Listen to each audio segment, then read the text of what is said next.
I just finished watching the latest episode of Under the Bridge on Hulu, and there's a lot to unpack in this episode. There will be spoilers here. If you have not watched episode 4 of Under the Bridge, please save this. Come back later and let's chat about it. So this episode takes us back in time with two different storylines. We have Rena beginning her friendship with the group of girls who are tad bit unsavory to be around, bringing them to her home to try to have a family dinner. Her family is complicated and a little bit different than maybe what most of the girls are used to. There is no comfort on anyone's part. They kick it off with coming into the home and saying, we're not taking our shoes off, messing with the mom's jewelry, going into her closet, disrespecting the father. Her parents are doing their best with what they have.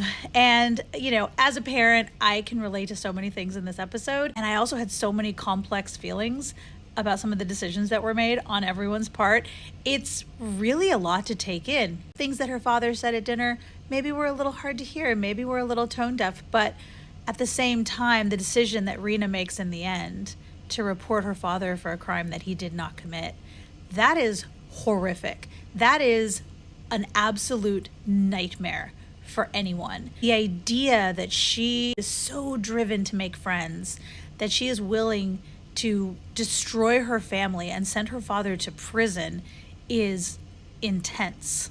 I have to say I was happy to see that the bird was okay at the end because that was giving me so much anxiety. We also got a little bit of insight into her uncle, who's an interesting character, and how he arrived in this country, met a beautiful woman, converted religions to stay here and be with her.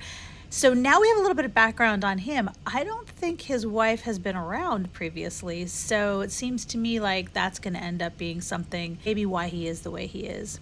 And then on top of everything, there was no Lily. Where was Lily Gladstone? Hello? Can we at least get her like walking by with a cup of coffee and just smiling at us in a sweater? Whole episode with no Lily?